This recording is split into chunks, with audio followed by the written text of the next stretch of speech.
No one believed 10-year-old Noah Wilson when he claimed to witness Charles Whitaker, Forestdale's wealthiest resident, push his wheelchair-bound daughter off Eagle Point Cliff. Adults exchanged worried glances, classmates snickered, and police dismissed him as an attention-seeking child with an overactive imagination. Even as Charles tearfully reported Maddie missing in a tragic sailing accident, Noah alone knew the terrible truth. But what began with the boy's desperate sketches of what he'd seen would unravel a web of abuse, corruption, and murder that had festered beneath the town's surface for years. When a mysterious drawing appeared in Noah's sketchbook with 3 scrawled words, "I'm not dead," it sparked a dangerous quest that would prove how the most powerful voices sometimes come from those society finds easiest to silence. Just before we get back to it, I'd love to know where you're watching from today, and if you're enjoying these stories, make sure you're subscribed, because tomorrow's special episode is one you definitely don't want to miss. The cool ocean breeze ruffled Noah's dark curls as he hunched over his sketch pad, hidden behind a cluster of jagged rocks at the cliff's edge. His pencil moved swiftly across the paper, capturing the graceful arc of seagulls diving toward the waves below. 10-year-old Noah had slipped away from his 5th-grade class during their coastal field trip, not out of rebellion but necessity. James had been flicking the back of his ears all morning, whispering taunts that the teacher couldn't hear. "Find your own spot, Wilson," James had sneered. "Nobody wants to see your stupid bird drawings anyway." So Noah had wandered off, finding solace in this secluded nook where the limestone cliff jutted out over the churning Pacific. Here, protected by wind-carved rocks, he could lose himself in his artwork without worrying about James finding him. "Tori," Squeak caught his attention first, a faint metallic sound, rhythmic and persistent, coming from the narrow path that wound along the cliff edge. Noah lowered his sketch pad, peering cautiously around his rocky sanctuary. The path was barely visible from his hiding spot, but he could make out movement. A wheelchair. The gleaming silver frame caught the sunlight as a man in an expensive-looking suit pushed it forward. Inside sat a girl who looked about Noah's age, her honey-blonde hair pulled back in a neat ponytail. She wore a blue dress that Noah thought looked too fancy for a cliff visit. The man pushing the wheelchair was tall and imposing with silver-streaked dark hair and the confident walk of someone used to being in charge. "It's beautiful here, isn't it, Maddie?" the man said, his voice carrying on the breeze. His tone was soft, but something about it made Noah's skin prickle. "I thought you'd appreciate the view one last time." The girl, Maddie, didn't respond immediately. When she did, her voice trembled. "Dad, I want to go home now. Please." "We will soon," the man said, stopping the wheelchair at a particularly narrow section of the path. "This is for the best. You won't feel pain anymore." Noah's heart began to race. Something was wrong. Very wrong. He should leave, run back to his class, tell someone. But his body remained frozen, crouched behind the rocks. "Daddy, please." Maddie's voice cracked. "I didn't tell anyone. I swear." The man, her father, didn't respond. Instead, he placed both hands firmly on the handles of the wheelchair and looked out at the ocean. His face was completely expressionless, like stone. Then, with a calculated shove, he pushed the wheelchair forward. Noah watched in horror as the wheelchair tipped over the edge. Maddie's scream tore through the air, high-pitched and terrified, before being swallowed by the crash of waves below. The man stood motionless at the cliff's edge, looking down. His posture was relaxed, almost casual, as if he'd just tossed a pebble into the water instead of his own daughter. The man's head turned sharply in Noah's direction, eyes narrowing as he scanned the rocky outcropping. Noah pressed himself flat against the rock, heart hammering so loudly he was certain it would give him away. When he dared to look again, the man was walking briskly back down the path, straightening his tie as if completing a business transaction. The moment the man disappeared from view, Noah's paralysis broke. He scrambled to his feet, abandoning his sketchbook, and ran as fast as his legs would carry him back toward the section of beach where his class was gathered. "Help!" Noah shouted as he approached the group, his voice cracking with fear. "Someone pushed a girl off the cliff in a wheelchair. We have to help her." His classmates turned to stare, confusion written across their faces. Ms. Peterson, his science teacher, rushed over, her brow furrowed with concern. "Noah Wilson, where have you been? We've been looking everywhere for you." She grabbed his shoulders. "What are you talking about? Calm down." "A man pushed a girl in a wheelchair off the cliff." Noah pointed frantically back toward where he'd been hiding. "I saw it happen. We have to call the police." Ms. Peterson exchanged a look with Mr. Taylor, the other supervising teacher. It was a look Noah recognized, the one adults shared when they thought a child was making things up. "Noah," Ms. Peterson said carefully, "that's a very serious thing to say. Are you sure you didn't just imagine this?" "I didn't imagine it." Noah's voice rose with frustration. "She screamed. Her name was Maddie. Her dad pushed her." A ripple of whispers spread through his classmates. James snickered. "Wilson's lost it. Probably been reading too many of those mystery comics." "You need to calm down," Mr. Taylor said firmly. "We're going to head back to the bus now, and when we get to school, we'll sort this out." No one believed him. Not his teachers, not his classmates. They all thought he was making it up for attention, or that he'd confused reality with imagination. Noah felt tears of frustration burning behind his eyes, but he refused to let them fall, not in front of James and the others. As the class was shepherded toward the buses, Noah broke away. He sprinted back toward the cliff, ignoring Ms. Peterson's calls for him to return. He had to find proof. He had to show them he wasn't lying. The sun was sinking lower in the sky by the time Noah reached the spot where it happened. He peered cautiously over the edge, half expecting to see the wheelchair crashed on the rocks below. But there was nothing, just waves crashing against the cliff base and a tangle of brush and driftwood. Determined, Noah followed a narrow, dangerous path down the cliff face, using roots and rocks as handholds. He slipped several times, scraping his knees and palms. By the time he reached the bottom, his school clothes were torn and dirty. The fading daylight made it hard to see. Noah pulled out a small flashlight he kept on his keychain and swept its beam across the rocky shore. There was no wheelchair, no Maddie, just sand, rocks, and lapping waves. Had the tide already washed everything away? Then his light caught something. A broken branch recently snapped, and beside it disturbed brush like something had crashed through. Noah pushed the foliage aside and found a deep groove in the sand, as if something heavy had been dragged. He followed the trail until it disappeared at the water's edge. The ocean below was calm, its surface reflecting the amber glow of the setting sun. No evidence of the horror he'd witnessed remained.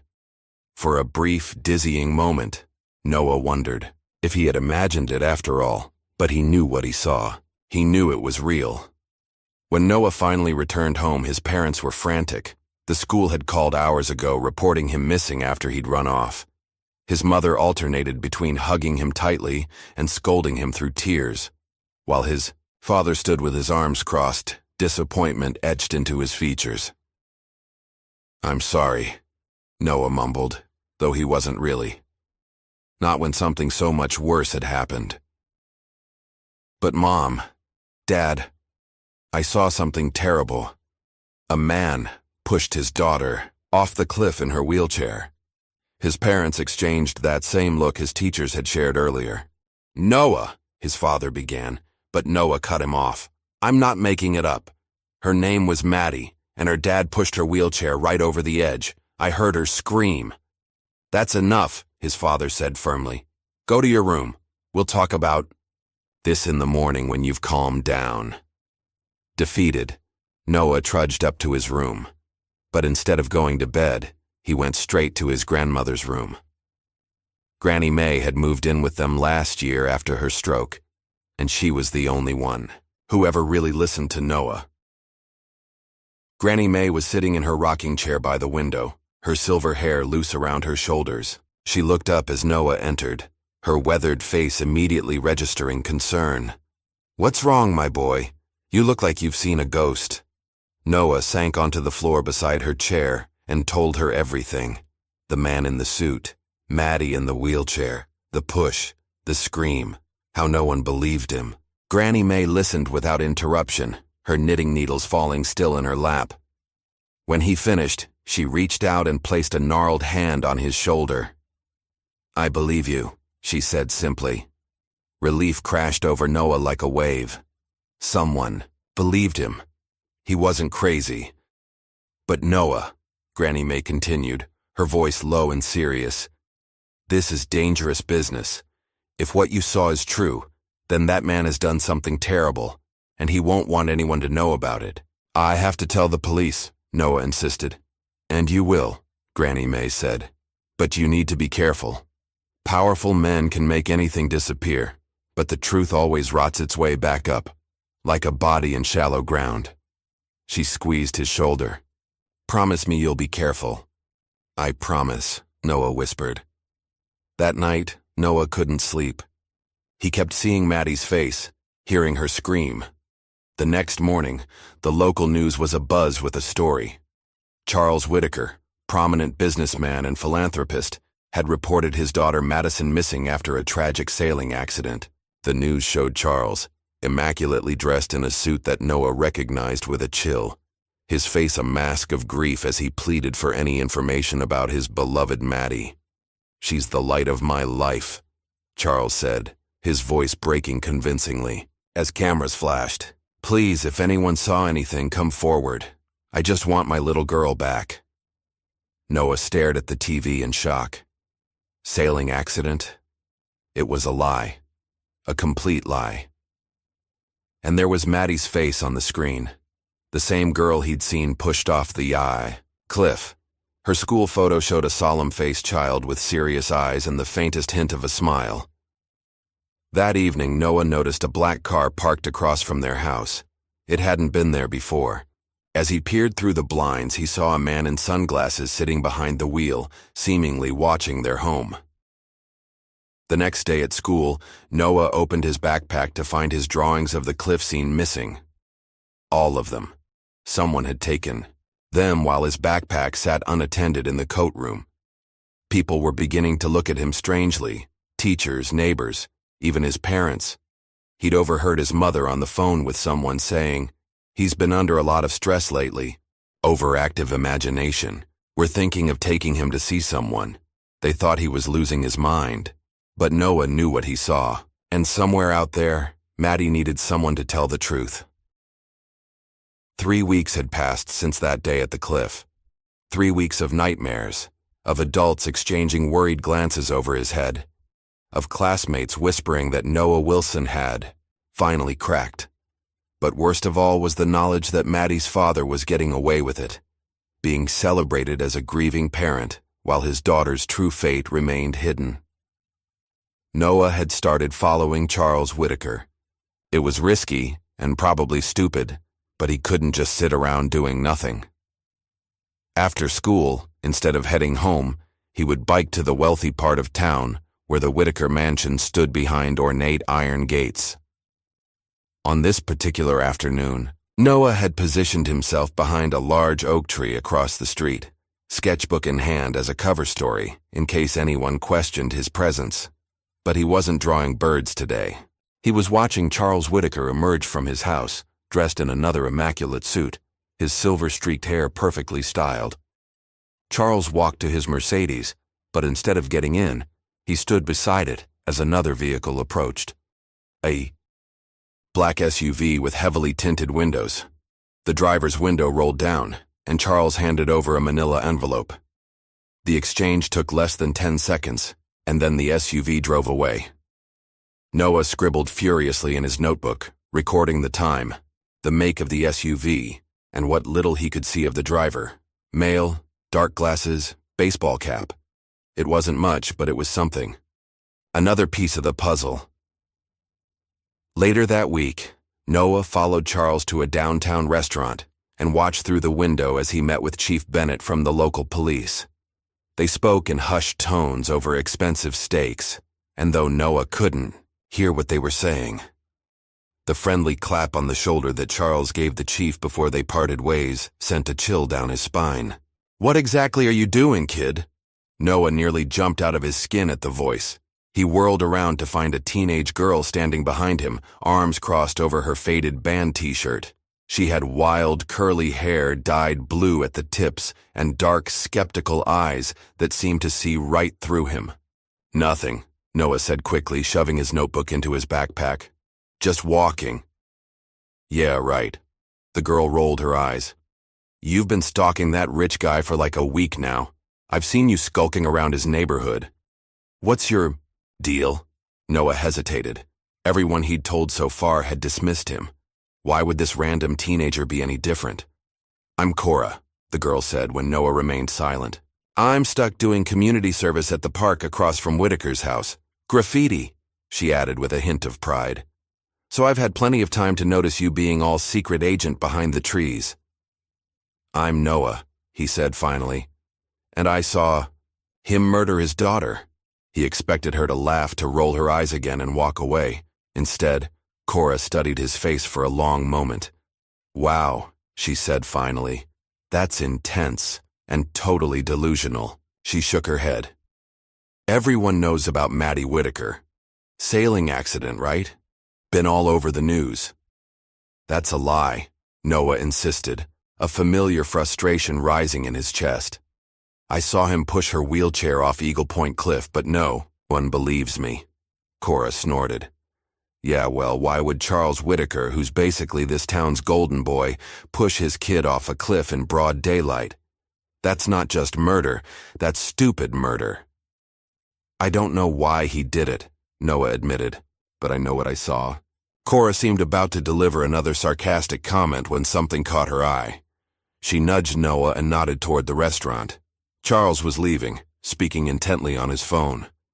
As he passed near them, they caught fragments of his conversation. "Needs to be taken care of. No one can find out. Too much at stake." Charles climbed into his car and drove away, but not before giving Cora and Noah a long, assessing look that made Noah's stomach knot with fear.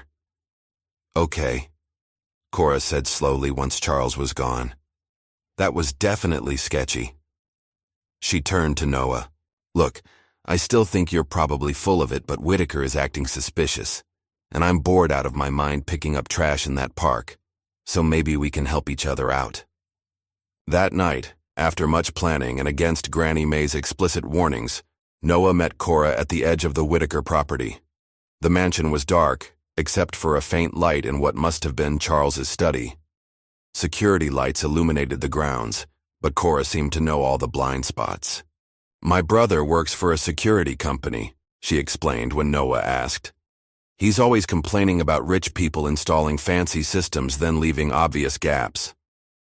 They crept across the manicured lawn toward a detached garage.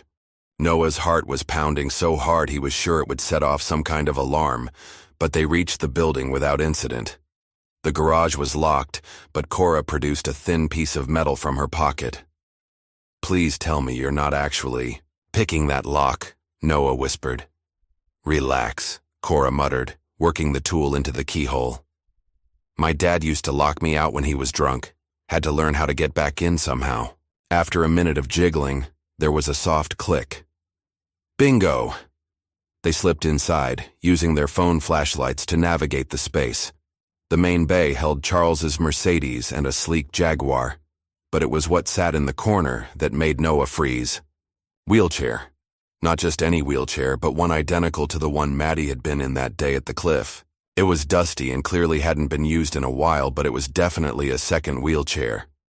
Why would he need two wheelchairs if she supposedly drowned in a sailing accident? Noah whispered.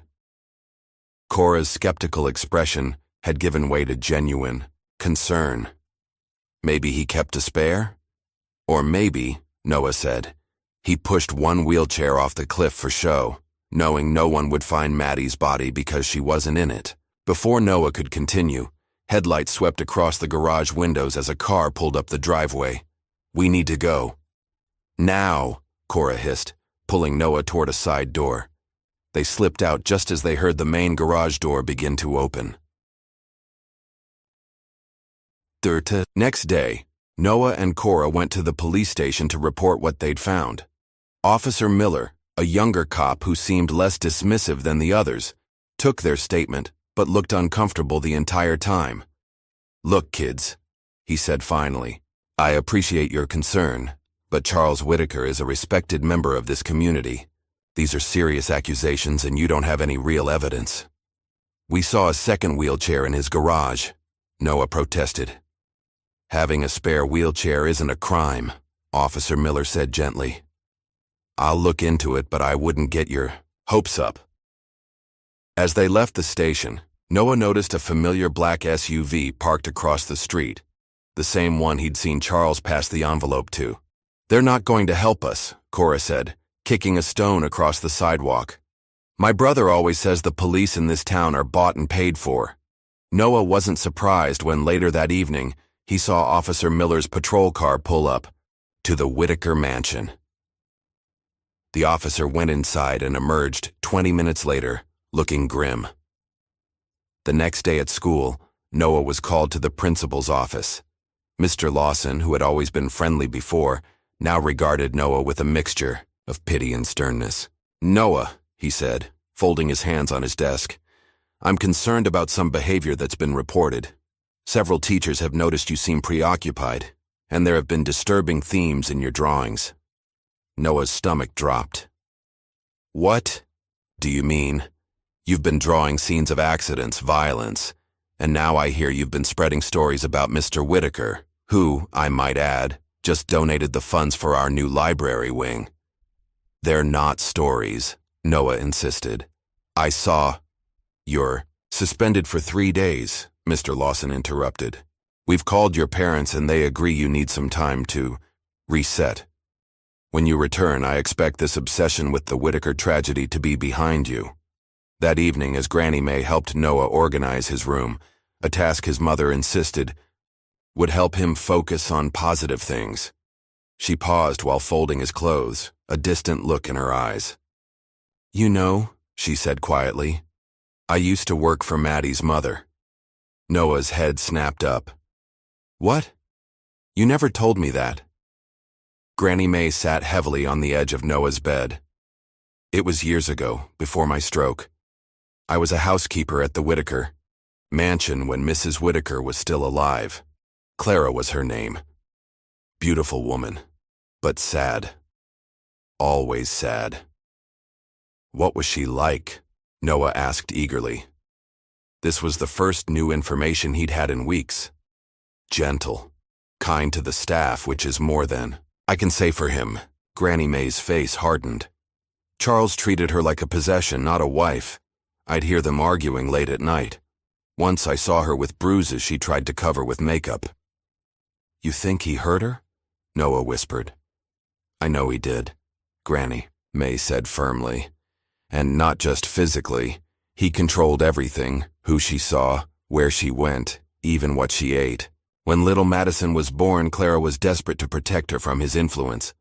But then Clara died, and that poor child was left alone with him."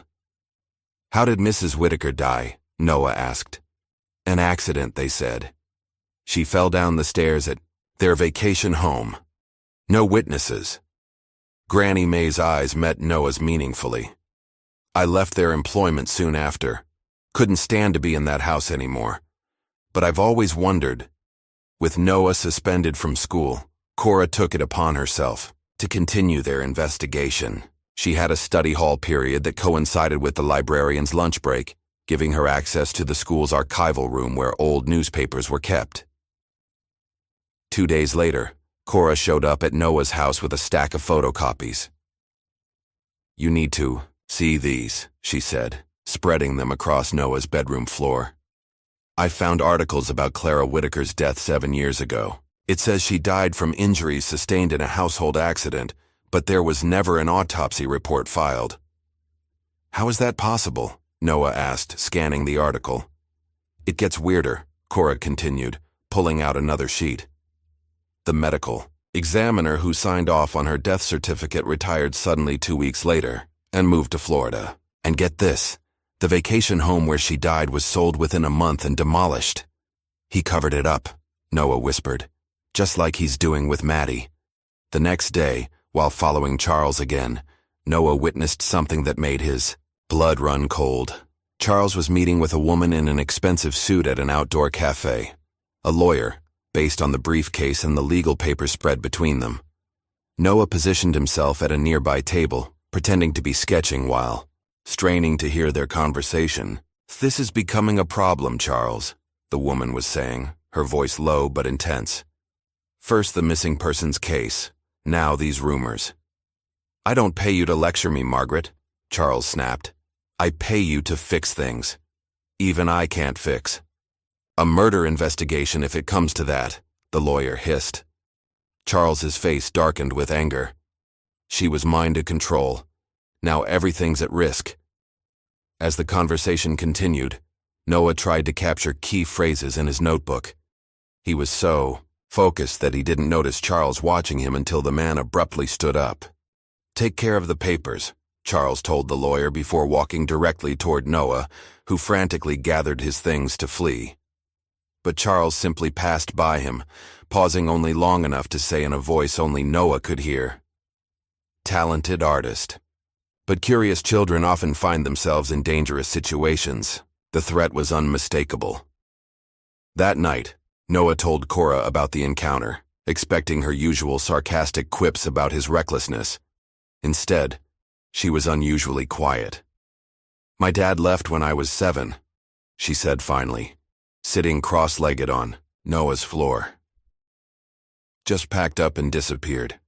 My mom says he was a loser who couldn't handle responsibility, but..." She hesitated. "I always wonder if something else happened. If maybe he didn't leave voluntarily." "I'm sorry about your dad," Noah said. "Whatever, ancient history," Cora brushed it off. "The point is, I believe you now, about what you saw, and I'm going to help you prove it." The next day at school, Noah found his confiscated sketchbook in his locker. He hadn't seen it since his suspension began. Relieved to have it back, he flipped through the pages but stopped cold at an addition he hadn't made. There, between his bird studies and cliff sketches, was a new page. The drawing was rough and childlike, nothing like Noah's skilled renderings. It showed a girl in what appeared to be a tunnel, a wheelchair beside her rather than under her, and 3 simple words written in shaky handwriting: "I'm not dead." Mysterious drawing with the words "I'm not dead" changed everything. Noah and Cora stared at it for nearly an hour, analyzing every crude line and shaky letter. "It could be a fake," Cora said, though her voice lacked conviction. "Someone playing a sick joke." Noah shook his head. "Who would know enough to do that? And why put it in my sketchbook?" He traced the outline of the tunnel in the drawing. "What if she's telling us where she is?" The following Saturday, Noah and Cora returned to Eagle Point Cliff. The weather had turned cooler, a light fog drifting in from the ocean and wrapping the cliffs in a ghostly embrace. They moved cautiously down the same treacherous path Noah had used before, toward the beach at the cliff's base. "I don't see any tunnel," Cora muttered, scanning the rocky shore. The tide was low, exposing stretches of wet sand and tidal pools. "It has to be here somewhere," Noah insisted. "Why else would she draw it?" They searched for nearly 2 hours, climbing over slippery rocks and poking through dense brush. Just as Cora was suggesting they head back before the tide changed, Noah spotted something. "Look." He pointed to a dark opening partially obscured by overgrown vegetation. "That wasn't visible last time I was here. The tide must have been higher. It was an old drainage tunnel, its concrete entrance weathered and discolored. Rusty metal reinforcements jutted out at odd angles, and the opening was just large enough for a person to enter if they crouched." "You're not seriously thinking of going in there?" Cora asked, eyeing the tunnel skeptically. "That thing looks ready to collapse." Noah was already pulling out his flashlight. "If Maddie's in there, or was in there, we need to know." The tunnel was damp and smelled of salt water and decay. They moved slowly, the beam of Noah's flashlight illuminating years of debris washed in by high tides, driftwood, plastic bottles, even a waterlogged shoe.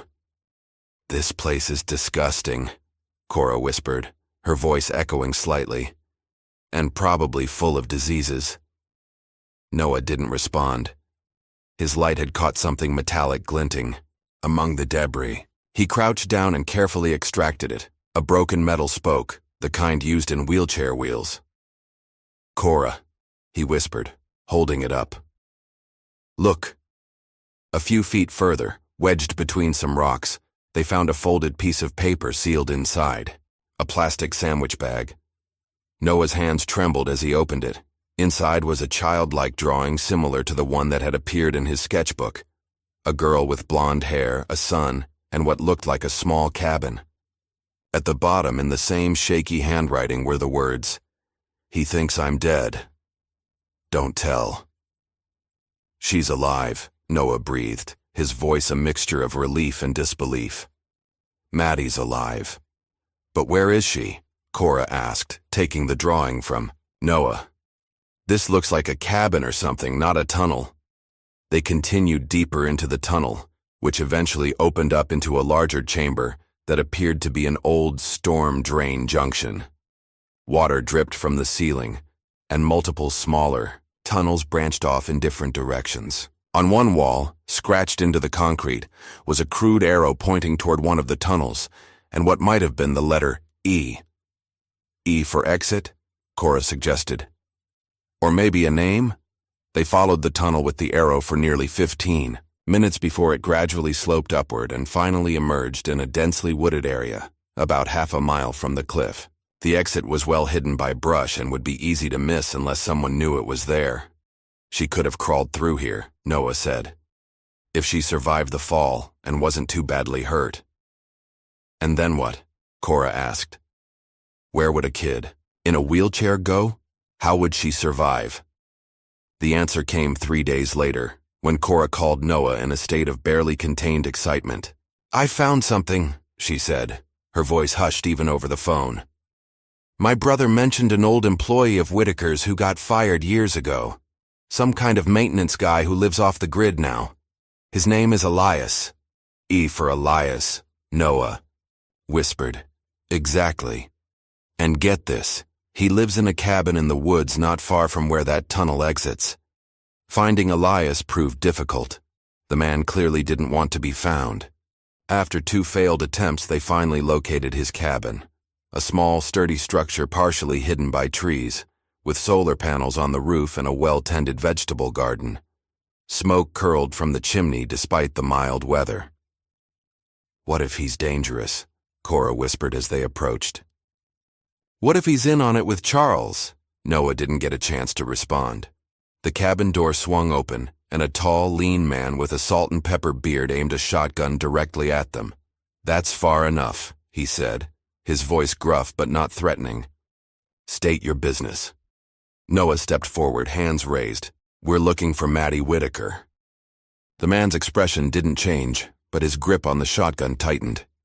"Don't know any Maddie. You kids are trespassing. Turn around and go home." "Please," Noah said. "I saw what her father did. I saw him push her off the cliff. I know she's alive, and I think you might be helping her." For a long moment, the man just stared at them, his weathered face unreadable. Then, from inside the cabin, came a small voice. "It's okay, Elias. That's him. That's the boy who was drawing birds." The shotgun lowered slightly as a girl appeared, in the doorway behind Elias. She was thin and pale, with honey blonde hair that hung loose around her shoulders. Most shocking of all, she was standing on her own 2 feet, one hand braced against the doorframe for support. "Maddie," Noah breathed. She offered a tentative smile. "You found me." Inside the cabin, over cups of herbal tea that Elias insisted would settle their nerves, Maddie told her story. Her voice was soft but steady, her hands occasionally trembling, as she recounted that day at the cliff. "He was smiling," she said, her eyes distant with the memory. "Right before he pushed me, he smiled and said it was for the best." She looked down at her hands. "I thought I was going to die. I wanted to die for a moment." "But you didn't fall all the way," Noah prompted gently. Maddie shook her head. The wheelchair tipped at the edge. I was thrown out. I hit some rocks and bushes on the way down, but I landed on a ledge about halfway down the cliff. The wheelchair kept going. She rubbed her arm, which bore a long, healing scar. I was bleeding a lot. I thought I was in hell when I woke up. Elias cleared his throat. I was collecting driftwood below the cliffs. Heard the commotion. Saw something fall. Went to investigate and found her on that ledge, barely conscious. Brought her here. Why not take her to a hospital? Cora asked. Elias's face hardened. Charles Whitaker owns half this town, including the hospital board. I worked for him for 15 years before he fired me for asking too many questions about his wife's death. I knew if I took Maddie in, she'd end up right back with him or worse. He was drugging me, Maddie said suddenly. Dad, every day these pills I was supposed to take for my condition. She made air quotes with her fingers. But Elias stopped giving them to me. And then, look. She stood up and took a few shaky steps across the room, without support. Her movements were unsteady but determined. The doctor said I'd never walk again after my accident 3 years ago, she explained. But Elias thinks maybe I could have, if Dad hadn't kept me medicated and convinced me I couldn't. Medical abuse, Cora whispered. He was keeping you sick on purpose. Maddie nodded. I think he liked having a helpless daughter. Someone completely dependent on him. When Mom was alive, she started asking questions about my treatment. That's when they started fighting more. Charles is looking for her, Elias warned. He's got people in the woods sometimes, hunting, and not for deer. He fixed Noah and Cora with a serious look. Now that you know, you're in danger too. Charles doesn't make mistakes. If she's alive, it means he's failed, and failures don't stay secret for long. The following week, Cora approached Charles Whitaker outside the town's most expensive restaurant. Noah watched nervously from across the street as she purposefully bumped into him, spilling her soda on his expensive suit. Watch where you're going, Charles snapped, dabbing at the stain with a handkerchief. So sorry, Mr. Whitaker, Cora said loudly, drawing attention from passers-by. By the way, I was wondering, why wasn't Maddie's old wheelchair included in the police report about her sailing accident? Charles froze, his expression shifting from annoyance to something cold and calculating. What did you say? Her spare wheelchair, Cora continued innocently. The one in your garage. Seems like an important detail for the investigation. Charles smiled, but it didn't reach his eyes. Children ask too many questions these days. He leaned closer to Cora. Be careful. Young lady, curiosity isn't always rewarded. That evening, Granny May gave Noah a yellowed envelope she'd kept hidden in an old photo album. I should have shown you this sooner, she said, her hands trembling slightly. But I was afraid. Clara gave this to me a week before she died. Made me promise not to open it unless something happened to her. Inside was a single sheet of paper. A letter written in elegant handwriting. To whoever is reading this, if you have this letter, then something has happened to me. I fear for my life and for my daughter's future. Charles is not the man the world believes him to be. He is controlling, manipulative, and I believe dangerous. The accident that confined Maddie to a wheelchair was no accident at all. If anything happens to me, please protect Maddie. She is in danger as long as she remains under his control. Clara Whitaker. Noah folded the letter carefully. This is proof. We could take this to the police. Granny May shook her head sadly. Police Chief Bennett was best man at Charles's wedding. They've been friends since college. You need more than a letter from a dead woman. The next day, Elias showed them something he'd kept hidden, an old cassette recorder with a tape still inside. I used to do maintenance at the house, he explained. Found this tape recorder behind a vent I was fixing in Maddie's room. Charles must have forgotten. It was there. He pressed play and Charles Whitaker's voice filled the small cabin. Stop crying. You're useless like this. Do you understand me, Maddie? Useless. If you tell anyone about our night drives or your medications, you'll regret it. Remember what happened to your mother? Accidents happen, Maddie. They happen all the time. Maddie's face had gone pale, but her jaw was set in determination. I need to testify against him. I need to tell people what he did. To me and to Mom. Before they could formulate a plan, there was a knock at the cabin door. Everyone froze. Elias reached for his shotgun, but Maddie placed a hand on his arm. It's okay, she said. I called him. The door opened to reveal a young man in his early 20s with curly hair similar to Cora's. Isaac? Cora gasped. What are you doing here? Your brother is studying law, Maddie explained. I remembered you mentioning it. We need legal help. Isaac looked around the cabin, taking in the situation with increasingly wide eyes. Cora, what have you gotten yourself into? Before she could answer, Elias jerked his head toward the window. Outside, through the trees, a hooded figure was photographing the cabin. He quickly ducked out of sight.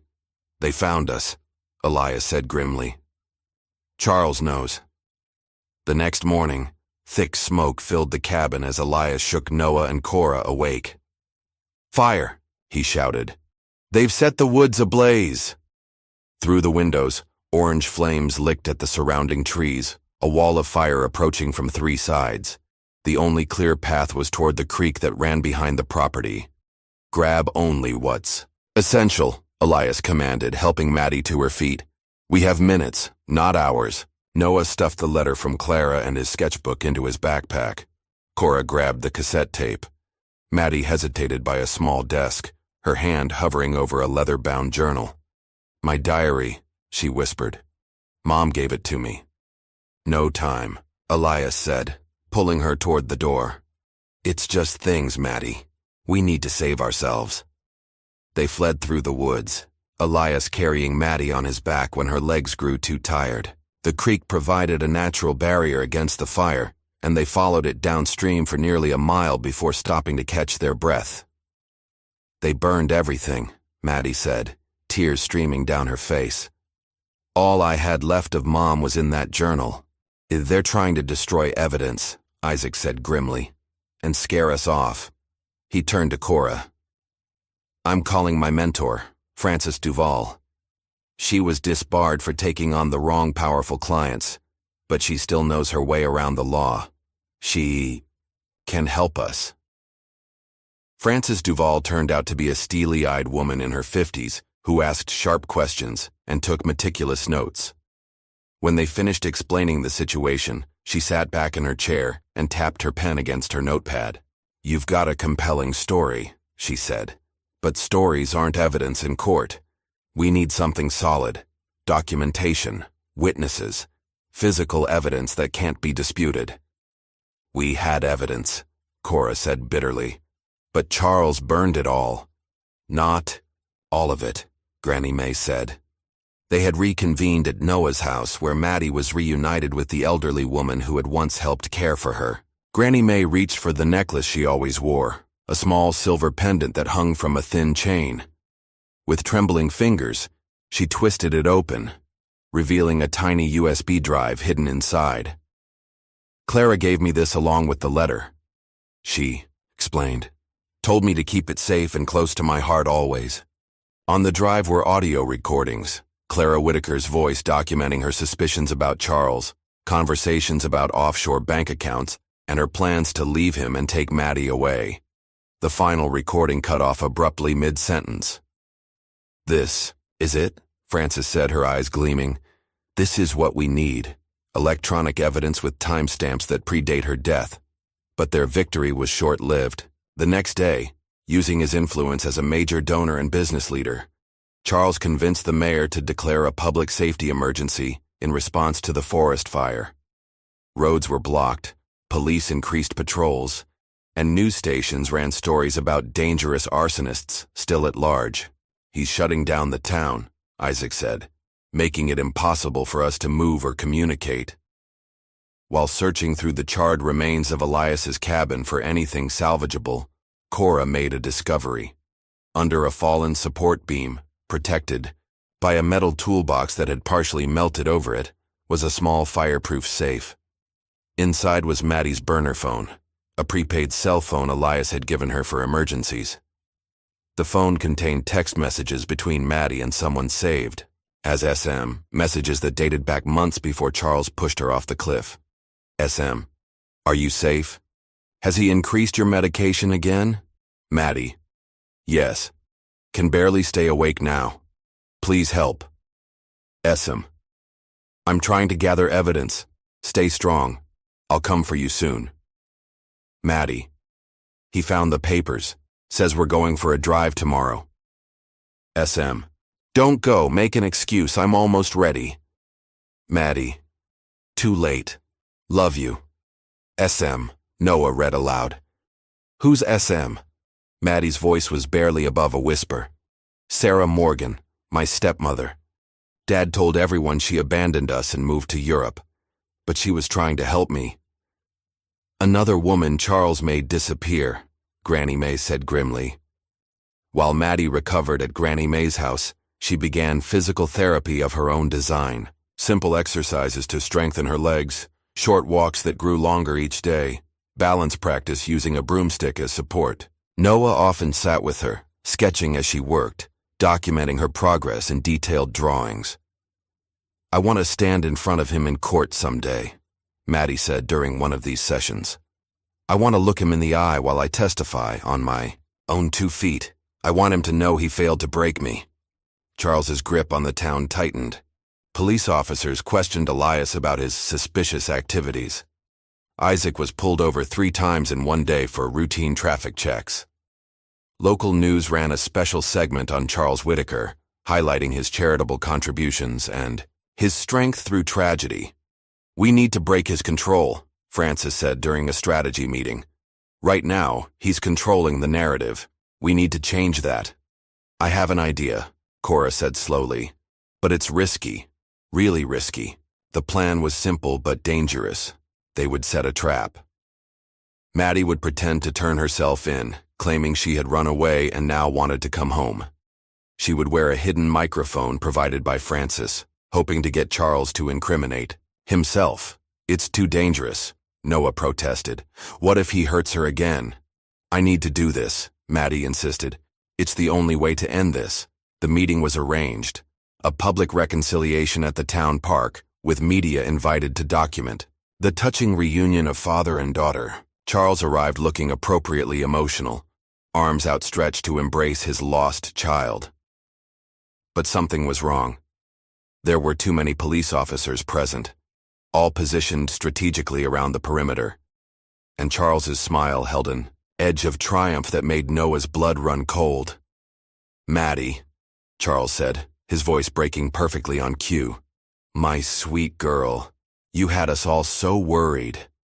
Maddie began her rehearsed speech, but Charles interrupted, putting an arm around her shoulders, and turning to the assembled reporters. My daughter has been through a terrible ordeal, he announced. She was kidnapped by a disturbed maintenance worker who filled her head with delusions. She'll need extensive psychiatric care to recover from this trauma. Before anyone could react, police officers moved in, separating Maddie from Noah, Cora, and the others. A doctor approached with a prepared syringe. For her own safety, Charles explained smoothly as Maddie was sedated. She's been having episodes, hallucinations about me harming her. A side effect of her condition, I'm afraid. No! Noah shouted, lunging forward only to be held back by an officer. He's lying. He pushed her off the cliff. Tell them, Maddie. But Maddie's eyes were already growing unfocused as the sedative took effect. Through tears, Noah watched helplessly as she was loaded into an ambulance. She'll receive the best care at Lakeside Psychiatric Facility, Charles told the reporters, his face a mask of concern. I only want what's best for my daughter. Later, that night, Noah sat on his bed, staring at Maddie's drawing of the cliff in his sketchbook. The trap had backfired completely. Charles had outmaneuvered them, turning their plan against them and taking Maddie back. Now she was locked away, probably being drugged again, with no way to reach her. We're not done yet, Noah whispered to the empty room, his fingers tracing the outline of Maddie's childlike drawing. I promise, we're not done yet. 3 days had passed since Maddie was taken to Lakeside Psychiatric Facility. 3 days of unanswered phone calls, blocked visits, and mounting despair. Noah had barely left his room, lying on his bed and staring at the ceiling, consumed by guilt and failure. "We never should have tried that stupid plan," he murmured to himself for the 100th time. We walked her right into his hands. A soft knock interrupted his thoughts. His mother opened the door, her face lined with worry. "Noah, honey, Cora's here to see you." "Again." "Tell her I'm sick," Noah mumbled, rolling away to face the wall. His mother sighed. "She says it's important. Something about a final drawing." Noah sat up so quickly he felt dizzy. "Send her up." Cora burst into his room moments later, clutching his sketchbook. "Look at this," she said, flipping to the last page. "I found it when I was going through your stuff while waiting.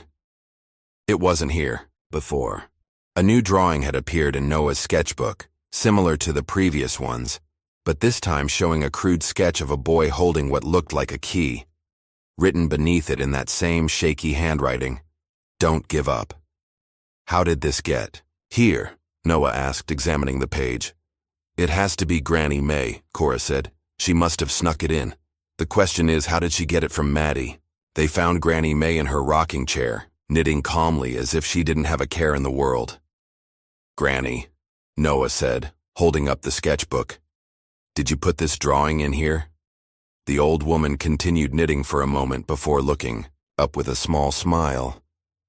"A nice nurse from Lakeside comes to check on my heart condition every Tuesday. Maddie found a way to slip her the drawing. Maddie's communicating with us?" Noah couldn't keep the hope from his voice. Granny May nodded. "The nurse says they've got her drugged up pretty bad, but she's fighting it. She wanted you to know she hasn't given up." She leaned forward, her voice dropping to a whisper. "And neither should we." Meanwhile, at Lakeside Psychiatric Facility, Maddie drifted in and out of consciousness. The white room spun around her, time blending together in a haze of medications and therapy sessions with doctors who seemed more interested in documenting her delusions than helping her. "Tell me again about these fantasies regarding your father," Dr. Lewis said, his pen poised above his notepad. He was a thin man with wire-rimmed glasses who never quite looked Maddie in the eye. "Not fantasies," Maddie slurred, fighting against the sedatives. "Happened. Pushed me. Off cliff." Dr. Lewis hummed, writing something down. "And you believe your father has been medicating you unnecessarily? That you can actually walk?" Maddie tried to sit up straighter, focusing all her concentration. "Yes, I can show you." "That won't be necessary," Dr. Lewis said quickly. "Your father has provided your complete medical history. Your spinal injury is well documented. These beliefs about walking are part of your break from reality." "No," Maddie whispered, a tear sliding down her cheek. "Real. All real." After the doctor left, Maddie forced herself to stay awake despite the drugs making her eyelids heavy. She needed to remember who she was, what had happened. She repeated the facts to herself like a mantra. "My name is Madison Whitaker. My father pushed me off a cliff. He killed my mother. I can walk. Noah saw everything. Don't forget. Don't forget." Cora and Isaac devised a plan to investigate the facility. Dressed in professional clothes borrowed from their mother's closet, they arrived at Lakeside with clipboards and confident smiles. "We're from Valley Community College," Cora explained to the receptionist. "Our legal ethics professor sent us to deliver these updated compliance documents for Dr. Harmon." The ruse worked long enough for them to access a records room, where Isaac quickly searched through files while Cora kept watch. "Look at this," Isaac whispered, holding up a folder labeled Whitaker M. Her admission paperwork and preliminary psych evaluation are dated 2 weeks before she was even brought in. They were planning to commit her all along, Cora realized. The whole public reunion was just theater. And this, Isaac continued, flipping through the file. Her symptoms and hallucinations are all documented in detail, but they're backdated to before she disappeared. Charles has been building a paper trail to discredit her for months. Frances Duval had been making inquiries of her own. Through old legal contacts, she located a former nurse who had quit Lakeside 6 months earlier. That place isn't a hospital. It's a prison, the nurse Vanessa Baker told them when they met at a diner 20 miles outside town. Rich families send their problem children there to disappear. Once you're admitted, it's nearly impossible to get out without the family's consent. Have you ever treated patients who weren't actually ill? Frances asked carefully. Vanessa stirred her coffee, not meeting their eyes. More than I care to admit. There was one girl. Father claimed she was bipolar, dangerous, but I never saw any symptoms when she wasn't medicated. The day I suggested reducing her dosage, I was removed from her case. She looked up, her expression haunted. 2 weeks later, they announced she'd died of complications. I quit the next day. While Noah and the others worked to build their case, Granny Mae decided to take matters into her own hands. She contacted Janet Wilson, a journalist from the Psy, local newspaper who had once written an exposé on nursing home abuses. I have information about Charles Whitaker, Granny Mae told her when they met at the senior center's weekly bingo game.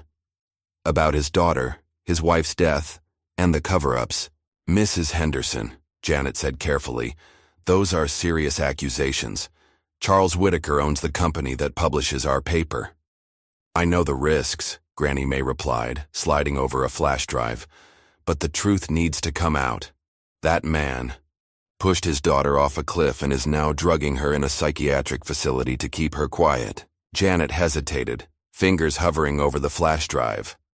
I could lose my job, and a child could lose her life, Granny Mae countered, just like her mother did.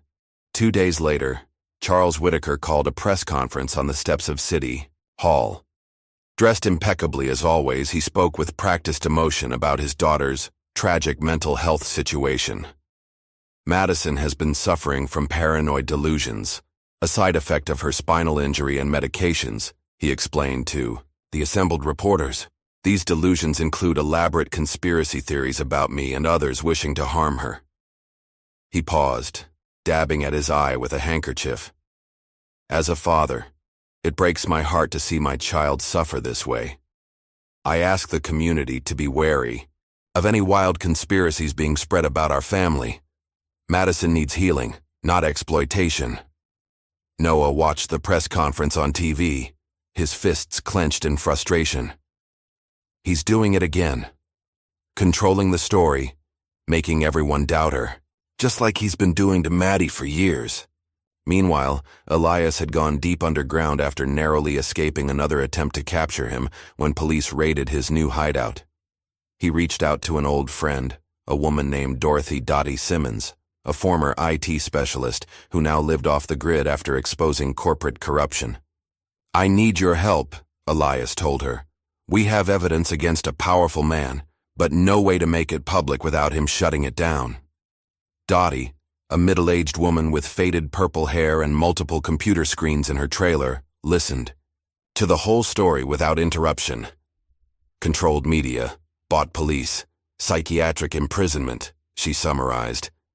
Classic powerful person playbook, but the internet is still pretty hard to control completely.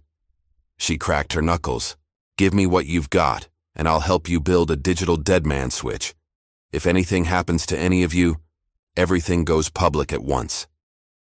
That night, Noah snuck out of his house and broke into the school. Using a window, he knew the janitor. Always left unlocked, he made his way to the administrative office. He needed to find evidence of Charles's corruption at the school level, something to explain why the principal had been so quick to suspend him. In a filing cabinet marked Board of Trustees, Noah discovered what he was looking for. Financial. Records showing Charles had made massive donations to the school over the years, each coinciding with a potential scandal being buried. A teacher who suddenly resigned after reporting concerns about Maddie. Sports equipment funding that appeared just after Charles's drunk driving incident was kept out of the school paper. Most damning of all was a check for $50,000 to a medical examiner dated 1 week after Clara Whitaker's death, with consultation services written in the memo line. Bribery, Noah whispered, taking photos with his phone. He bribed the medical examiner after killing Maddie's mom. At Lakeside, Maddie was developing her own plan. The medications made it difficult to think clearly, but she forced herself to stay focused during the brief periods when the drugs began to wear off. She had noticed one nurse, a young woman named Amber, who seemed less hardened than the others, who sometimes looked at her with something close to sympathy. During an evening medication check, Maddie deliberately began to convulse, her body shaking violently on the bed. "Help!" she gasped between spasms. "Can't breathe!" Amber rushed to her side, calling for the doctor. In the chaos, Maddie managed to grab the nurse's phone from her pocket. While medical staff checked her vitals, she clutched the phone beneath her blanket. Later, alone in her room with the lights dimmed for the night, Maddie sent a single text to Noah's number, which she had memorized during her time with Elias. Silver Room, 2nd floor. Tomorrow, the team gathered at Francis's apartment to plan their most dangerous mission yet, extracting Maddie from Lakeside. "We'll need distractions at multiple points," Isaac said, sketching a rough layout of the facility based on what they'd observed during their previous visit. "Security is heaviest at the main entrance in the east wing where the high-risk patients are kept.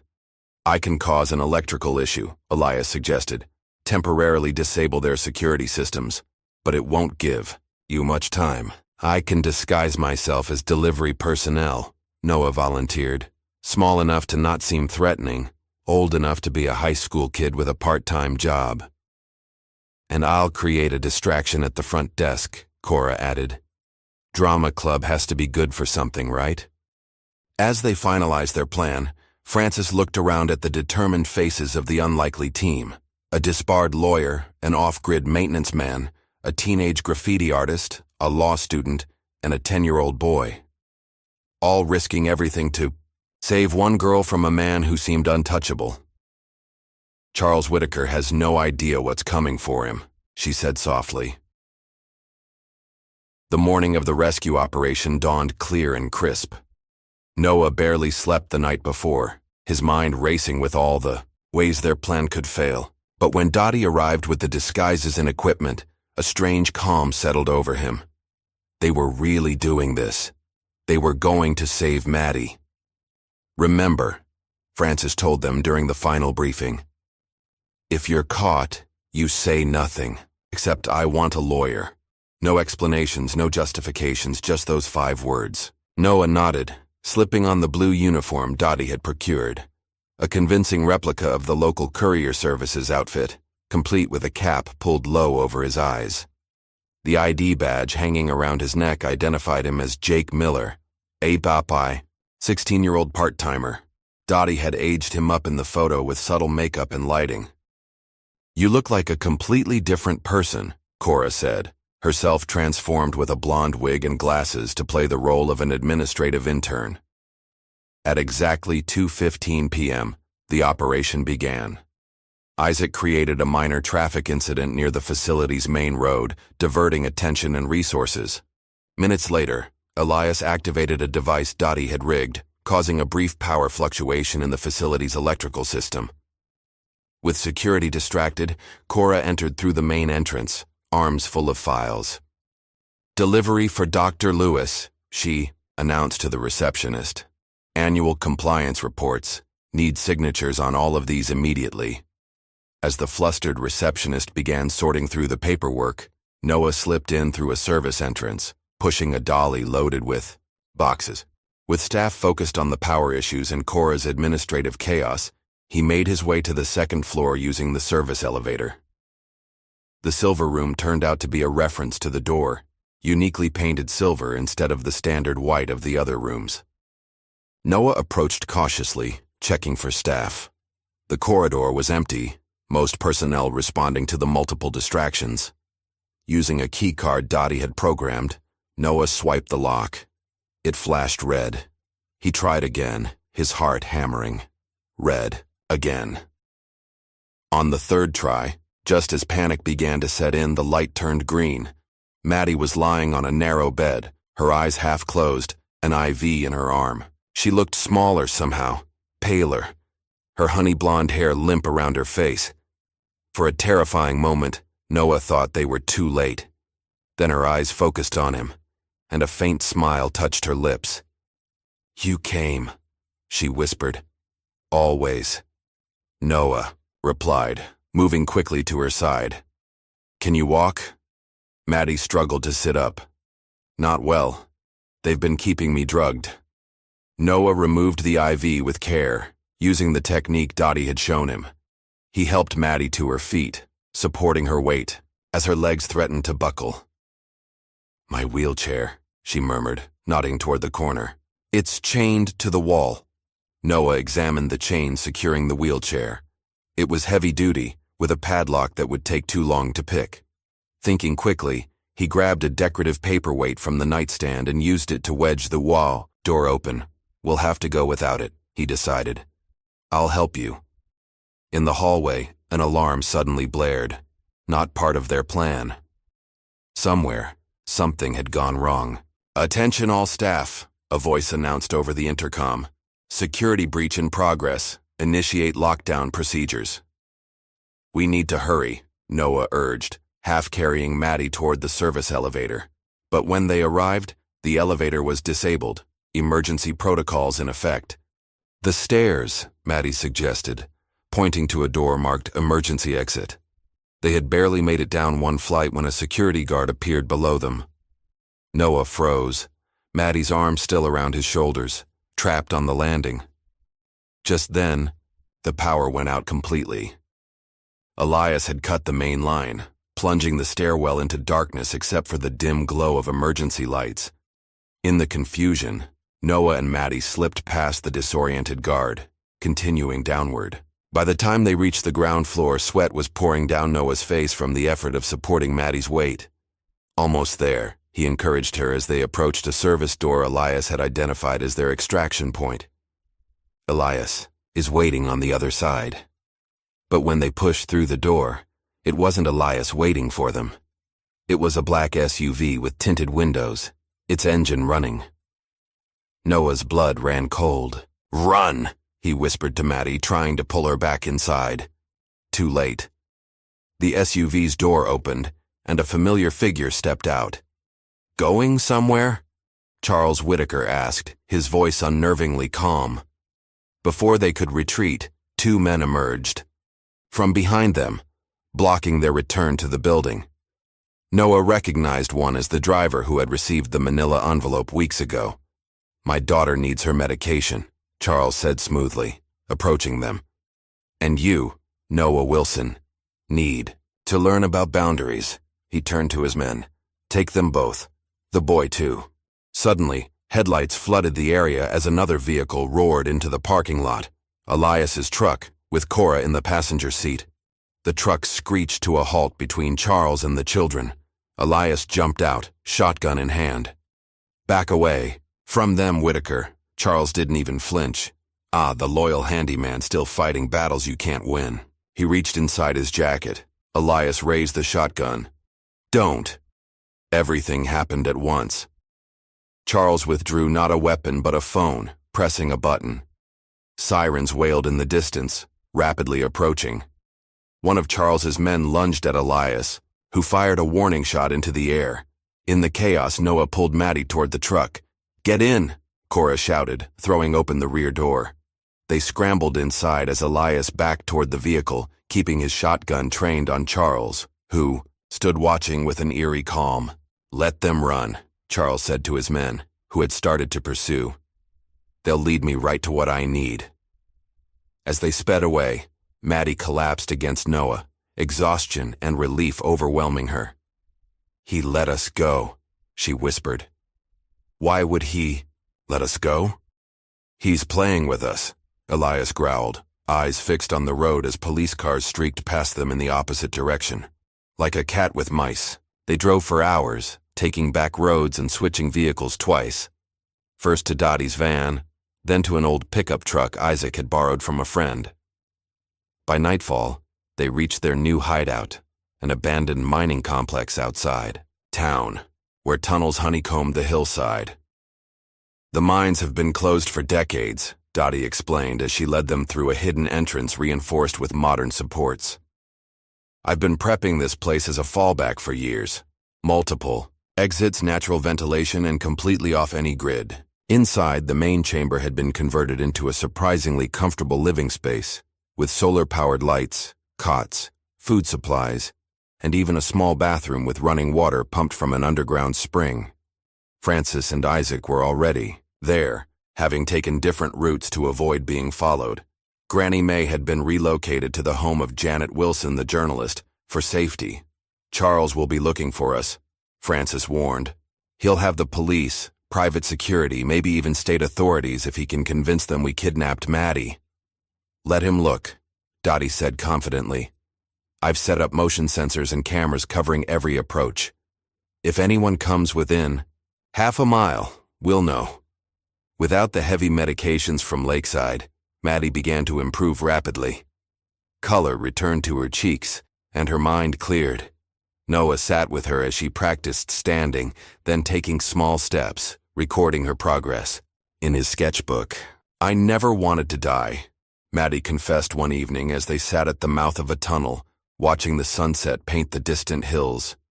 Even when he pushed me, even when I was falling, I just didn't want to live in pain anymore. She looked at Noah, her eyes clear and determined. But when I saw your face that day at the cliff, someone who saw the truth, who might believe me, that's when I decided to live, no matter what. Meanwhile, Janet Wilson, despite losing her job at the newspaper after her editor discovered her investigation, had taken the story online.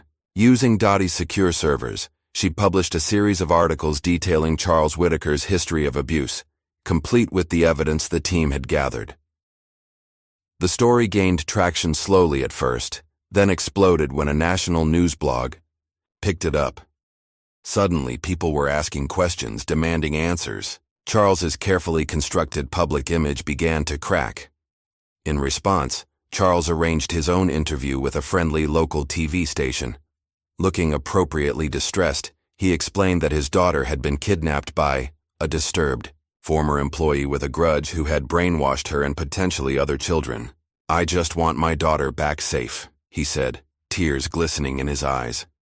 And I fear for the other children involved. They're in danger from these delusional adults who have convinced them of terrible falsehoods. The interview might have swayed public opinion back in his favor if not for what happened next. During the live broadcast, the station's feed was briefly hijacked. For 30 seconds, viewers instead saw Maddie, standing on her own, though unsteadily, holding up Clara's letter and speaking directly to the camera. My name is Madison Whitaker. My father pushed me off a cliff because I discovered he killed my mother. I am not delusional. I am not sick. And I am not afraid of him anymore. The feed cut back to a flustered news anchor, but the damage was done. The clip went viral within hours.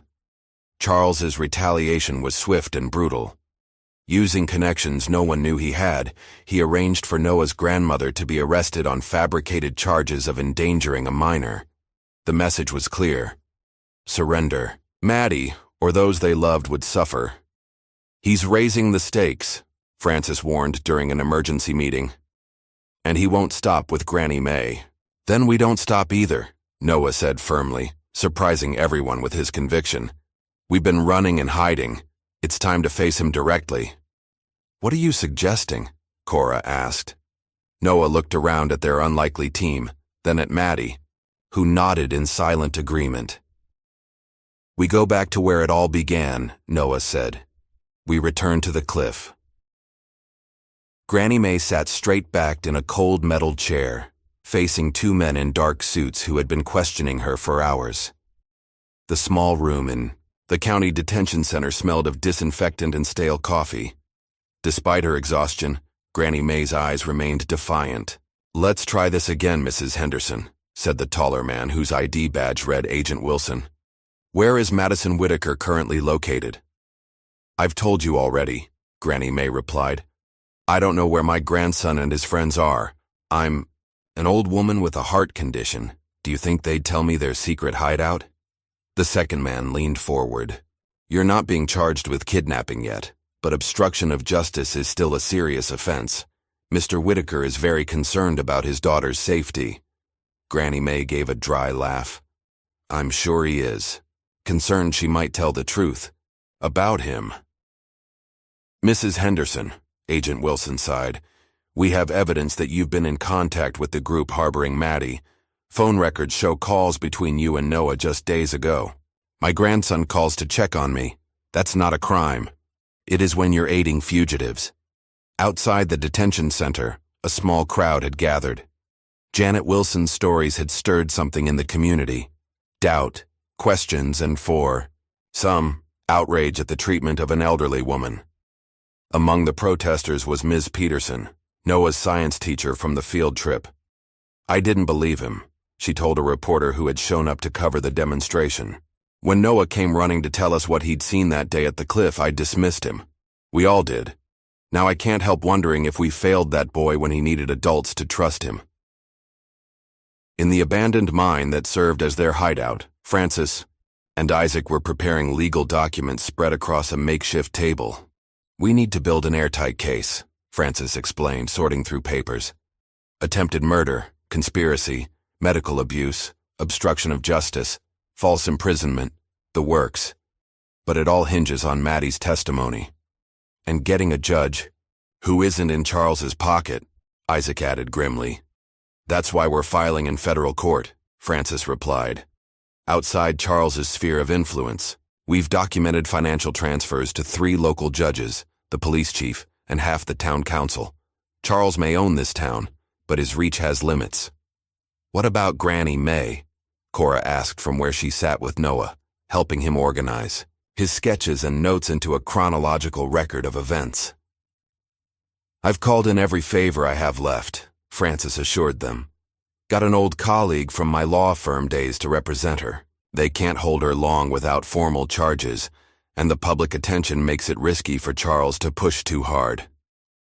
In another section of the mine, Maddie was working with Elias on her physical therapy. Her progress over the past week had been remarkable, from barely standing to now walking short distances without support. The drugs had finally cleared her system, and with them went the fog that had clouded her mind for years. Again, Elias instructed, standing at the end of a path they'd marked out with rope. Focus on keeping your weight centered. Maddie took a deep breath and began walking toward him, her steps wobbly but determined. Halfway across, she stumbled. Before Elias could move to help, she caught herself. I've got this, she said, straightening. With renewed concentration, she completed the path. One more time. Noah watched from the entrance, a small smile on his face. The girl who'd been thrown away like garbage was reclaiming her strength one step at a time. It was the most beautiful thing he'd ever seen. That evening, around a small fire in the main chamber, Maddie made an announcement. I want to record my testimony, she said firmly. Everything, from the beginning. About Mom, about the medications, about the cliff, all of it. Are you sure? Dottie asked. Once it's out there, we can't take it back, Maddie nodded. I'm done hiding. And if something happens to me... Don't say that, Noah interrupted. We need to be realistic, Maddie continued gently. My father doesn't give up, and he doesn't leave loose ends. This way, my story gets told no matter what. The recording session lasted hours. Maddie spoke clearly and methodically, detailing years of psychological manipulation and medical abuse. She described how Charles had gradually isolated her mother, Clara, controlling every aspect of their lives. She recalled the night she overheard them arguing about taking her to a different doctor, and how her mother died 3 days later in a fall. He started changing my medications after Mom died, Maddie explained, her voice steady despite the painful memories. The new pills made me dizzy, weak. When I fell down the stairs, the doctors said I'd damaged my spine. But I always wondered, if there was really anything wrong with me at all. When she described the day at the cliff, her voice finally broke.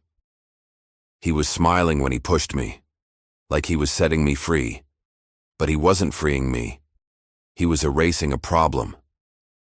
The testimony, along with all their evidence, was uploaded to secure servers around the world. Dottie ensured that even if their computers were seized or destroyed, the truth would survive. The next morning, they woke to news that shook them all.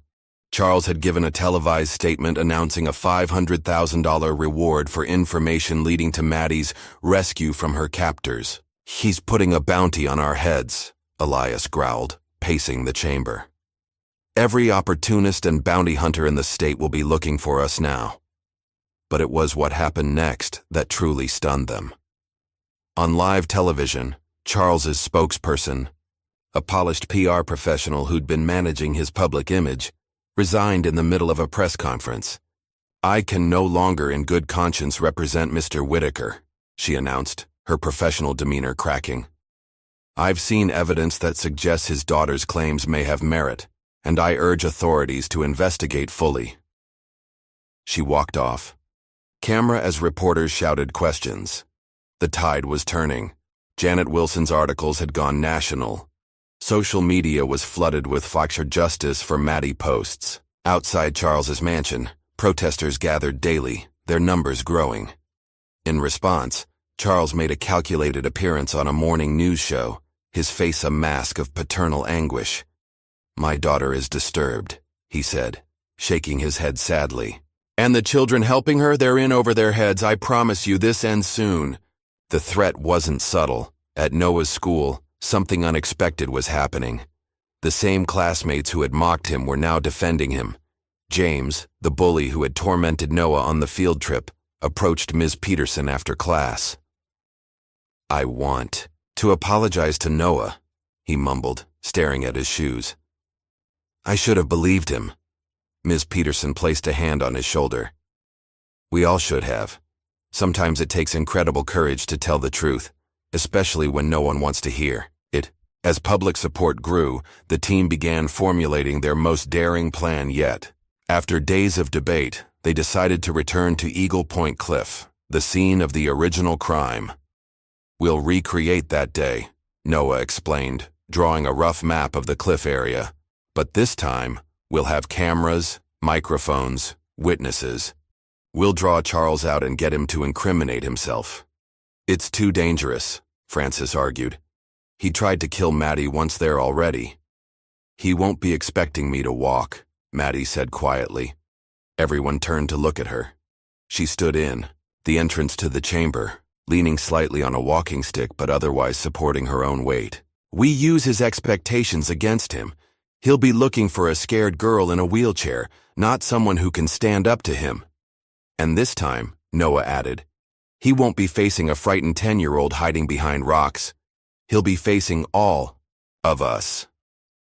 The plan was meticulous. Dottie set up hidden cameras throughout the cliff area. Elias scouted multiple escape routes. Francis prepared legal documents for immediate filing should they obtain a confession. They even reached out to a state police detective who Janet had verified wasn't connected to Charles. To draw Charles to the cliff, they released a single photograph. Online, Maddie in her wheelchair at the cliff's edge, the same spot where he had pushed her months ago. The message was clear. She was returning to where it began. The morning of the confrontation dawned clear and cool, much like the day Noah had first witnessed the crime. As the team took their positions, Noah found himself back in the same rocky outcropping where he'd been drawing birds that fateful day. "History repeating itself," he murmured, looking out at the waves crashing against the cliff base below. "Not this time," Cora replied from her hiding spot nearby. "This time, we're ready for him." They didn't have to wait long. A black Mercedes pulled up to the cliff access road less than an hour after they arrived. Charles Whitaker stepped out, alone but visibly armed, the outline of a gun visible beneath his tailored jacket. Maddie sat in her wheelchair at the edge of the cliff path, exactly where she'd been that day. From a distance she looked small and vulnerable. Charles approached slowly, his face unreadable. Madison, he called, his voice carrying on the breeze. This is quite dramatic even for you. I thought you'd appreciate the symmetry, Dad, Maddie replied, her voice steady despite her racing heart. Charles stopped a few yards away, hands in his pockets. You've caused quite a lot of trouble. Cost me millions in damage control. Is that all you care about? Money? Your reputation? Charles sighed. I care about order. Control. You were supposed to be part of that order, Madison. My perfect, fragile daughter who needed me, who gave me sympathy, respect. His expression hardened. Instead, you've become a liability. Like Mom was? Maddie asked. Something dark flashed across Charles's face. Your mother made similar mistakes, thinking she could take what was mine. I was never yours, Maddie said. Neither was she. Charles took a step closer. Everything in my life is mine to control, to keep or discard as necessary. His hand moved toward his jacket. You brought me to the place where I ended you. Poetic. But I don't make the same mistake twice. Neither do I, Maddie said. And, with that, she stood up. The shock that registered on Charles's face was everything they'd hoped for. He froze, momentarily bewildered as Maddie stepped away from the wheelchair, standing firmly on her own 2 feet. Impossible, he whispered. The damage was real. The doctors confirmed. The doctors you paid? Maddie asked. The medications you forced me to take. Those weren't treating an injury, Dad. They were causing one. Charles's composure cracked. You ungrateful little... He lunged forward, reaching for Maddie. At that moment, Noah burst from his hiding place, and from all around the cliff, the others emerged. Cora, Isaac, Elias, Francis, and Dottie. Charles spun around, suddenly realizing. He was surrounded. It's over, Charles, Francis called. Everything you've just said has been recorded, and is being live-streamed right now. Step away from your daughter. Charles's hand moved to his gun, but before he could draw it, the sound of sirens filled the air. Police cars, state troopers, and even FBI agents flooded the area, responding to an anonymous tip about an armed man threatening a minor at the cliff. As officers approached with weapons drawn, Charles's face contorted with rage. She's mine, he screamed, lunging one last time for Maddie. But Maddie simply stepped aside, her months of physical therapy giving her a strength and balance Charles hadn't anticipated. He stumbled past her, momentarily off balance at the edge of the cliff, the same edge where he'd once pushed his daughter. For one terrible moment, Noah thought Charles might fall, might suffer the same fate he'd planned for Maddie. But Elias grabbed the back of Charles's jacket, yanking him away from the edge. Not like this, Elias growled. You face justice like a man. As the officers handcuffed Charles, reporters and camera crews arrived, alerted by Dottie's livestream. The entire arrest was captured for the world to see. Charles Whitaker screaming about betrayal, about how everything was his by right as he was led away. Maddie watched silently, tears streaming down her face. When Charles was finally gone, she turned to Noah and whispered, "Thank you for seeing me that day. Thank you for not looking away." The trial was dubbed the case of the century by breathless media outlets. For 3 weeks, the nation was captivated by the testimony against Charles Whitaker. Medical experts confirming Maddie's unnecessary treatments, financial records showing massive bribes, and most damning of all, Maddie's own testimony. Courtroom fell silent as Maddie took the stand, walking slowly but steadily to the witness box without assistance. Charles, sitting at the defense table in an expensive suit that no longer seemed to fit him properly, couldn't hide his contempt. "Mr. Whitaker, control your expressions," the judge warned, "or I'll have you removed." Maddie's testimony was devastating in its simplicity. She spoke of years of psychological manipulation, of being told she was broken and helpless, of overhearing her father confess to her mother's murder, and finally, of that day at the cliff. He told me it was for the best, she said, her voice steady despite the tears in her eyes. That I wouldn't feel pain anymore. Then he pushed my wheelchair forward, and I was falling. When the defense attorney tried to suggest she had invented these claims for attention, Maddie fixed him with a steady gaze. Why would I want this kind of attention? Do you think I enjoyed hiding in caves? Being drugged in a psychiatric facility? Having my own father try to kill me twice? The jury deliberated for less than 6 hours before returning with their verdict. Guilty on all counts. Charles Whitaker was sentenced to life imprisonment without possibility of parole for attempted murder, conspiracy, witness tampering, fraud, and a host of other charges. As he was led from the courtroom, Charles looked back. Once at Maddie, there was no remorse in his expression, only a cold anger at having lost control. The day after the verdict, Granny Mae was finally released from custody. All charges against her were dropped with formal apologies from the district attorney's office. Noah and Maddie were waiting outside the detention center when she emerged, leaning heavily on a cane but with her head held high. "Granny," Noah called, running to embrace her. "Careful there, child," she chuckled weakly. "These old bones have had enough excitement for one lifetime." When she saw Maddie, Granny Mae's eyes filled with tears. "Look at you," she whispered. "Standing, tall, just like your mother would have wanted." Maddie embraced the elderly woman who had once cared for her mother. "Thank you for never giving up on me," she said softly. Even when everyone else did, the town that had once dismissed Noah's claims now celebrated him as a hero. 2 weeks after the trial concluded, the mayor organized a community town hall to formally apologize for the institutional failures that had allowed Charles's crimes to continue for so long. The hall was packed when Maddie walked to the podium unassisted. She surveyed the crowd, faces that had once looked at her with pity now filled with respect and remorse. "I stand before you today, not as a victim," Maddie began, her voice clear and strong, "but as a survivor. What happened to me and to my mother was enabled by silence. The silence of people who suspected the truth but looked away. The silence of institutions that valued wealth over justice." She paused, finding Noah in the front row. "I'm alive because a boy didn't look away. Because when he saw something wrong, he spoke up, again and again. Even when no one believed him." Noah blinked back tears as she continued.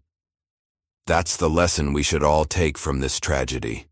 The courage to see the truth and speak it, no matter how powerful those who wish to hide it may be." The aftermath of the case brought changes large and small. Cora, whose academic record had been middling at best, was awarded the first Justice for Madison Scholarship, a grant established by the school board for students who demonstrated moral courage. "I don't know what to say," Cora stammered when presented with the award. "I just did what anyone should do." "But that's just it," the principal replied. "Not everyone would have done what you did. That's why it matters." Elias, who had spent years in self-imposed isolation, found himself reluctantly in the spotlight when a national magazine asked him to write about supporting trauma survivors. The article was shared widely, eventually reaching his estranged daughter in Seattle. "Dad?" a voice called from outside his newly rebuilt cabin one autumn afternoon. Elias opened the door to find a young woman, with his eyes standing there nervously. "I saw your name in an article. I've been looking for you for years." Dottie's secure platform for exposing abuse of minors in elite systems grew into a nationwide network. She hired staff, established protocols for verifying claims, and provided technical security for whistleblowers. On the About Us page, a simple statement read, "Inspired by the courage of Madison Whitaker and Noah Wilson." Isaac, who had put his law studies on hold during the crisis, received an unexpected letter from Frances Duval. She had been reinstated to the Bar Association and was opening a new firm specializing in children's rights and corruption cases. "I need an associate who's already proven they're willing to fight for justice, regardless of the odds," she wrote. "The position is yours if you want it." Charles's considerable fortune, frozen during the trial, was eventually seized through civil forfeiture. After lengthy legal proceedings, the assets were converted into a foundation for child abuse survivors. Maddie, who could have claimed a significant portion as his heir, asked only that one condition be met. Remove the Whitaker name from everything, she instructed the trustees. That name has caused enough pain in this world. As for Noah, his artistic talents found a new purpose. His detailed sketches documenting the case were compiled into a book titled The Boy Who Saw, with proceeds directed to trauma therapy programs for children. At the book launch, attended by everyone who had fought alongside him, Noah seemed embarrassed by the attention.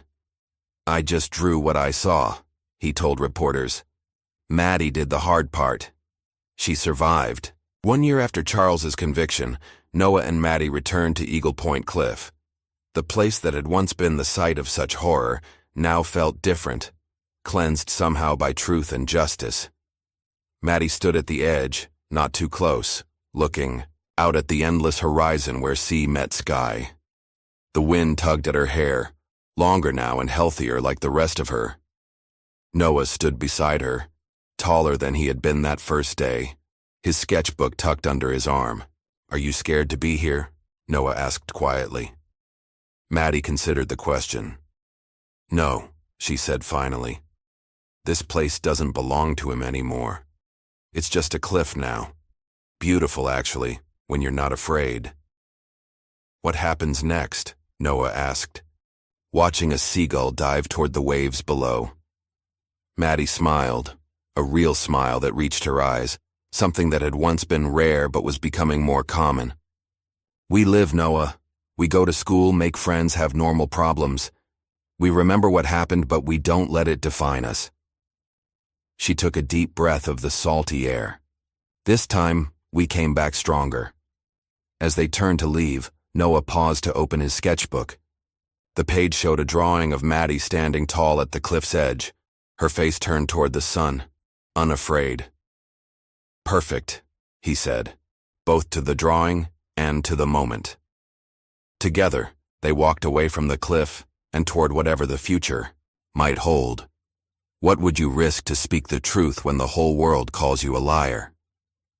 If this story of courage against corruption moved you, like, subscribe, and share to support more tales where the powerless find their voice. Because sometimes, the smallest witnesses have the most important stories to tell.